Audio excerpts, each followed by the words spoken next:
Alors, vous pouvez également cuire des légumes à la vapeur. Là, vous appuyez ici sur ce bouton-ci. Forcément, là, la température, puisque c'est de la vapeur, ce ne sera jamais que 100 degrés. Ou bien vous pouvez mettre un peu moins, mais vous ne savez pas aller plus haut. Ici, ça indique plus haut, parce qu'on vient, le four est chaud. La température va diminuer. La même chose ici pour le temps. Vous sélectionnez votre temps 15 minutes, par exemple. Voilà. Voilà, comme ça, vous cuisez, je ne sais pas moi, des choux, des brocolis, 15 minutes à 100 degrés. Oui. Et une fois que c'est terminé, le four sonne et vous retirez l'ingrédient du four. Autre chose au niveau du temps, par exemple. Quand vous avez beaucoup de choses à cuire et que la cuisson dure longtemps, comme par exemple vos pizzas, hein, eh bien, vous pouvez mettre le four là, et là, c'est en indéfini. Ça veut dire que le four, il ne va pas sonner quand la cuisson est terminée. C'est vous qui devez surveiller pour savoir si l'aliment est cuit ou pas. Et voilà. Oui. Il y a aussi quelque chose prévu entre vapeur et encore Ici, sec, oui. Oui, alors ça c'est un autre mode de cuisson. Par exemple, vous cuisez de la volaille pour ne pas qu'elle soit trop sèche dans le four. Vous pouvez choisir ce mode de cuisson-ci et c'est moitié convection, donc chaleur sèche, et il va injecter de la vapeur pour éviter que l'aliment ne sèche. Ok. Voilà. Par exemple, je vois que vous pré-cuisez vos brochettes avant de les cuire au barbecue. Pour moi, c'est peut-être une bonne solution aussi pour ne pas qu'elles soient trop sèches. Parce que à la cuisson du barbecue, elles vont encore un peu sécher. Donc, c'est un choix de cuisson qui est intéressant pour ces choses-là. Oui. Alors, on a déjà fait plein de choses. J'ai peut-être encore une petite question. C'est le nettoyage, bien sûr. Oui. Parce que j'ai compris que c'est assez facile. Alors, le nettoyage, vous allez dans le menu. Il y a un menu déroulant et vous allez choisir nettoyage. S'il veut bien le prendre, évidemment. Voilà. Alors, suivant le degré de souillure du four, vous appuyez sur 45 minutes ou 2h30. Par exemple, comme il est sale maintenant, on pourrait dire qu'il se nettoie pendant 1h, 1h30. Et avant de le nettoyer, il faut quand même ramasser les gros morceaux de viande ou de brûlé ou de croûte de pizza parce qu'il ne faut pas les boucher, l'évacuation du four.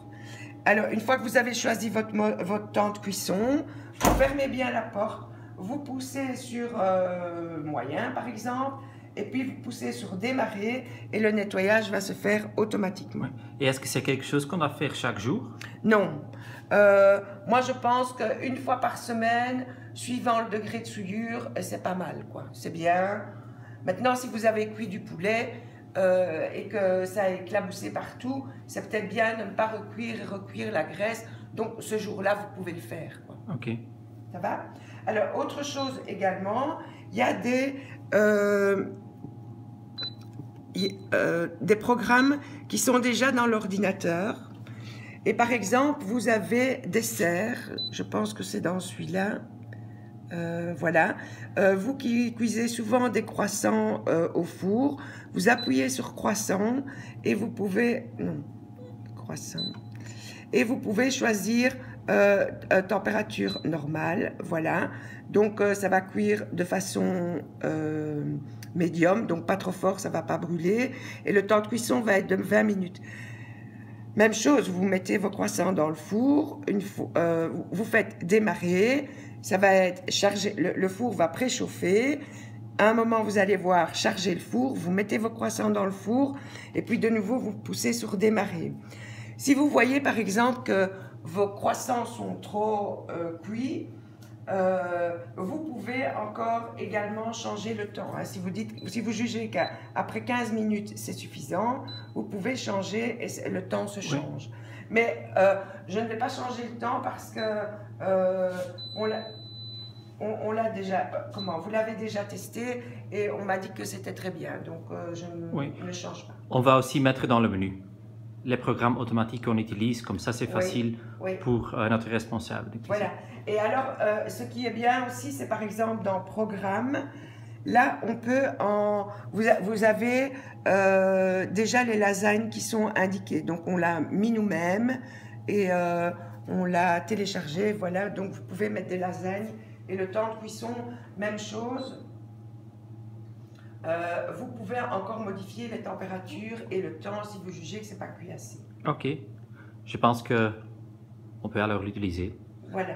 Merci. Donc bonne utilisation et donc n'oubliez pas, et quand vous avez terminé, vous appuyez sur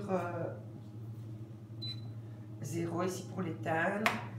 Et n'oubliez pas de laisser la porte ouverte quand il ne fonctionne pas, c'est très important. Donc toujours ouvrir la porte, immédiatement éteindre. Oui, et ouvrir la porte. Quand il est au repos, laissez la porte entrouverte. Ok, merci beaucoup. De rien.